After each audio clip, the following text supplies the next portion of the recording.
Hello everyone, wherever you are, I'm glad you're here. I'm not a critic, and today we are breaking down the sequel to Blade Runner with 2017's Blade Runner 2049. Let's get into it. With the bankruptcy of the Tyrell Corporation and the collapse of the ecosystem in the mid-2020s, humankind would go into a crisis. Neanderthals would take the foundation started by Tyrell and introduce new replicants. After a series of violent rebellions, the older Nexus 8s would be hunted down and retired by special police units known as Blade Runners. The film opens up to Detective K, who is portrayed by Ryan Gosling. He arrives at the home of Sapper Morton, who is Bautista in real life. K is there to investigate the possibility that Sapper is a Nexus 8. A fight breaks out with Bautista getting in several hard blows. In the end, it would be Gosling with the upper hand. It is revealed that Detective K is a replicant himself, manufactured by Wallace. "You have never seen a miracle," are the final words before the retirement of Bautista. While reporting back to Lieutenant Joshi, who is the awesome Robin Wright, a mysterious item is found underneath a dead tree. Keep this in mind as the film goes on. A concept introduced in the film is the post-traumatic baseline test. It determines that the host is fit for duty. A weird line of questions replied with an even more interesting answer.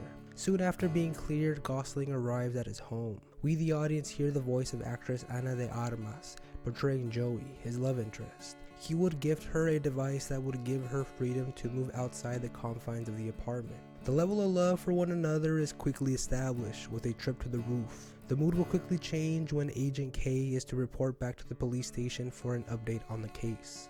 Hello everyone, Not a Critic here again. On the screen right now is a digital download for the movie Blade Runner 2049. I appreciate the love. I hope you're having a good day. Let's get back into it. Commanding Lieutenant Joshi, Nandez, who is Wood Harris, and Coco, who is David Dastmalchian, are going through the contents of the military locker. The contents were the bones of a woman that passed away 30 years prior in 2019.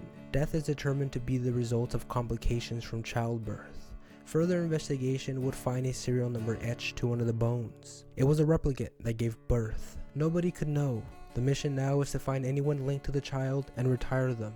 A trip over to the Wallace Corporation for further investigation is Agent K's next step. With the help of an enthusiastic file clerk who is Tomas Lemarquis, he comes closer to revealing what is going on. This visit would introduce the second in command at the corporation, Love, who is the skilled actress Sylvia Hoek.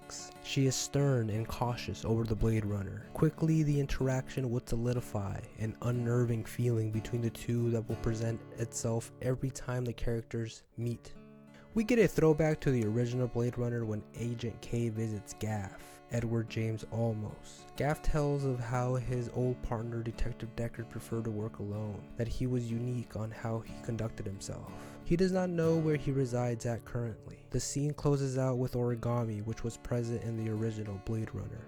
The film cuts back to Wallace, who is the talented Jared Leto, in Love. They are at the replicant birthing chamber. He greets a new arrival, referring to them as angels, going into a rant about the progression and necessity of the labor force that he has created, boasting on the semi-perfection that they are, missing only the ability to give birth, ultimately making the replicants more human than human. He ends by sending Love on a search for the child. 6-10-21 was etched on the side of the tree where the military trunk and bones were buried. For others, this number is a mystery, but for Agent K, it is more personal. In an attempt to detour anyone else, he sets everything at the farm on fire. The search for more evidence continues. Coco enters the autopsy room to discover Love. She is collecting the bones of the replicant. He confronts her, and it becomes apparent what she must do, and with a single blow, Coco is left gasping for his life. Lieutenant Joshi is stressed over the predicament that they find themselves in. She expresses this with Agent K. After some time, she asks him for a memory of his childhood. He replies, letting her know that they are just implants. The memory is of a child who is protecting what he cares for, a wooden horse. A strong metaphor and a memory that will be mentioned multiple times.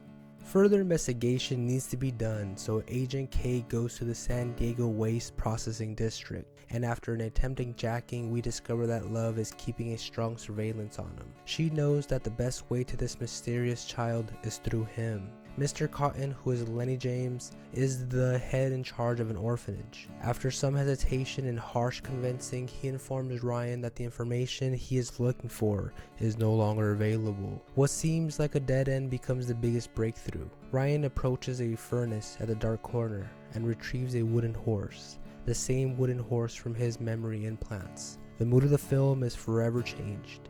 In an attempt to determine if the implants are real, Agent K visits Dr. Anna Stelline, who is Carla Juri. She is a subcontractor for Wallace, responsible for constructing memories for the replicants. Being passionate, Dr. Stelline is a professional in her field. Gosling requests for her to determine if his implants are real memories, and it would not take long for it to be confirmed. And for the first time, Agent K breaks his calm demeanor. Shortly thereafter, he is detained and escorted back to the Los Angeles Police Headquarters. After a failed baseline test, Lieutenant Joshi sends Agent K away with a 48-hour grace period. He visits Dr. Badger, who is Barkhad Abdi, to analyze the origins of the wooden horse. This would direct him to the irradiated wastelands of Las Vegas in Nevada. Love would continue her aggressive tactics by confronting Lieutenant Joshi. Joshi stands respectively on the side of her detective, and it would cost her her life, and unfortunately also the location of Dr. K after some snooping by Love. We now find Detective K in the desert. An orange glow is prominent all around. Radiation levels are nominal. The chances of someone surviving are more optimistic. It would be around this point in the film, well over an hour in, that one of the biggest icons of the Blade Runner universe is revealed. Detective Deckard, portrayed by the legendary Harrison Ford. He has aged, but his zeal is still high. He mistrusts Agent K, but soon realizes that there is something unique to this replicant. He lets his guard down and reveals what happened 30 years ago. He explains the birth of the child from Rachel, Sean Young, from the original Blade Runner. They were both aware that being fugitives, it would only be a matter of time before one or the other would be located by other Blade Runners. So they separated before the birth of the child to increase the likelihood of survival. Deckard is not proud but knows that it was the right call. Love and a group of armed individuals storm the home of Detective Deckard. Their sole interest lies with Deckard himself. Both parties have a quick exchange, but it is just not enough. Agent K is stunned when he is impaled by a piece of rebar and can no longer fight. It would be here when things will forever change for Agent K. Love destroys the device that enables joy to exist. A moment of pain and loss is felt and expressed on K. Both Deckard and Agent K have very compelling experiences after the attack. Deckard is brought in front of Neander Wallace, where he is confronted with a replicant that appears similar to Rachel. After Deckard refuses to tell Wallace anything, Love is to escort Deckard off-world in order to intensify interrogation. Agent K, on the other hand, awakens in the presence of Mariette, who is Mackenzie Davis in real life. She and a group of replicants have bandaged his wounds and inform him that they are there to help and on his side. They know the location of the child, Rachel. K comes to terms that a great sacrifice for a good cause is the most human thing to do. This point will bring forth the final sequence of the film.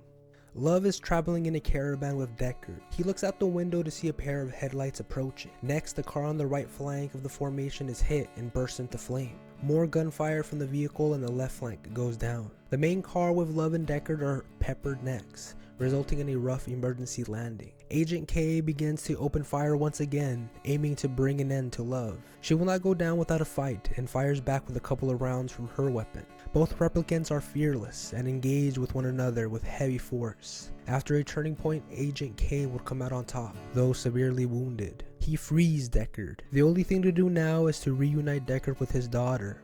The final scene of the film is that of Agent K and Deckard outside the offices of Dr. Anna Stelline. Both individuals understand the significance of making it this far, and even though the journey has been filled with tragedy and loss, the end results are evident. In the chaotic world of Blade Runner 2049, it is easy for an individual to lose sight of what ties us all together, replicant or not. The undeniable drive to love and be loved is ever so apparent. Thank you everyone for watching another episode of Not a Critic.